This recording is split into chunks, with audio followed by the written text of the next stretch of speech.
I'm down here. I'm just setting up for our movie-related channel. We got some videos to shoot this morning, and I gotta admit, I'm a little worried.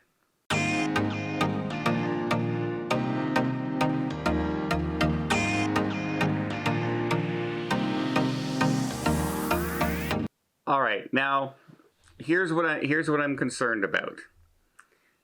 Today is the 16th, and we are on a cruise. Well, we leave for our cruise in 10 days, and my schedule looks like it's going to be this: leave in 10 days, go on a 14-day cruise, come back on the 11th, leave on the 20th on another cruise in Europe, come back around the 30th, leave for another cruise on the 3rd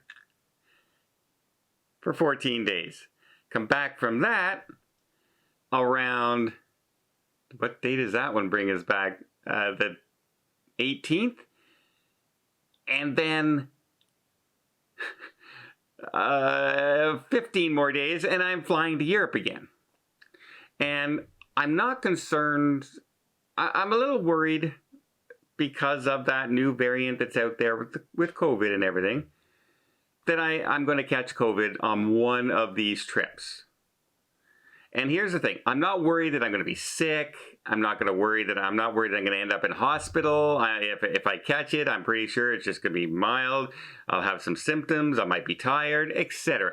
I'm not worried for my health. That's not a concern that I have. What I'm concerned about is that what happens if this happens on one of my cruises? Because one of them is an event I'm trying to get to. Two of them are group cruises that we've been waiting 3 years to go, and I want to meet people and say hi to them and hug them and shake their hands and all that. And what happens if I say go on my first cruise and partway through I test positive and I have to isolate? Will that, how will that affect me being able to do my other cruises? Right?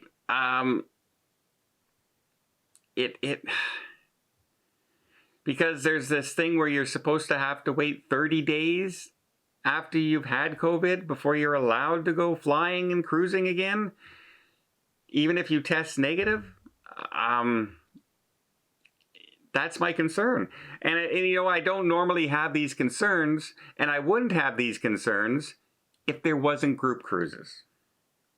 If there wasn't people who were nice enough and thoughtful enough to join me on a group cruise for the cruise and partially to say hi to me and meet and support the channel and things like that. I would terribly, terribly hate that COVID caused me to miss one of these cruises, or for any of us to get isolated on the ship and ruin our trip. We would get most of our money back. We would be looked after, I'm pretty sure, although I have heard some pretty bad stories lately of people being ignored again who have caught COVID and not being able to get proper service when they're in isolation, and that disturbs me, because the cruise lines need to not be doing that. They need to be looking after people if they catch COVID on their ships. Because if you have a bad experience, if you catch COVID on a ship and you have a bad experience in isolation, you're never going to want to sail with that cruise line ever again. Ever again. But if they look after you, you're going to say, you know what? They did right by me. I'm going to get back on that ship, and I am definitely loyal to that cruise line. But yeah, don't drop the ball, cruise lines. Don't ignore the people that have COVID in the quarantine cabins that you set aside in that. Don't take 2.5 hours to deliver them room service. Make sure their TVs are working. Make sure people are calling them to see how they're doing. Don't ignore them. And I've heard on some ships that's exactly what's been going on. And I can't verify it. I have first word accounts. I've reached out to the cruise lines to get them to tell me what's going on.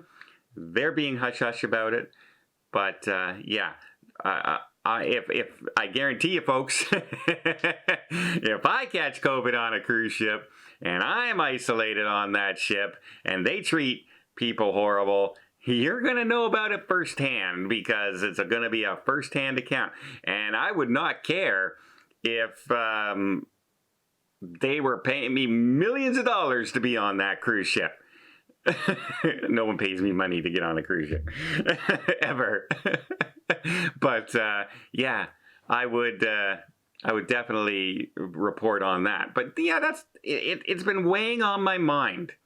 It's been weighing on my mind that everything is so tight together between my cruises because of COVID, that we've had to stretch the cruises from one year to the other, and now they're all finally happening, but they're all happening in the same year, as opposed to one would be in, normally one would happen, say in 1 year, the next one would be to a different destination the next year, etc. No, now they're all in the 1 year because we've been off for 2 years, and yeah, it's a little tight in the timeline. In some cases, there's only 3 days between cruises, and I am a little worried. But knock on wood, haven't caught it yet. I've been very social when I'm on the ships. Look at my Royal Caribbean ship. Everyone knows I was very willing to shake your hand if you wanted to shake hand, hug if you wanted to hug, talk to anybody, and I was definitely not hiding from anything. And so I will do my best, and I will do whatever I possibly can to make sure I am on every cruise. But again, in my mind, the only thing I'm worried about is disappointing people if something happens. That is my biggest fear.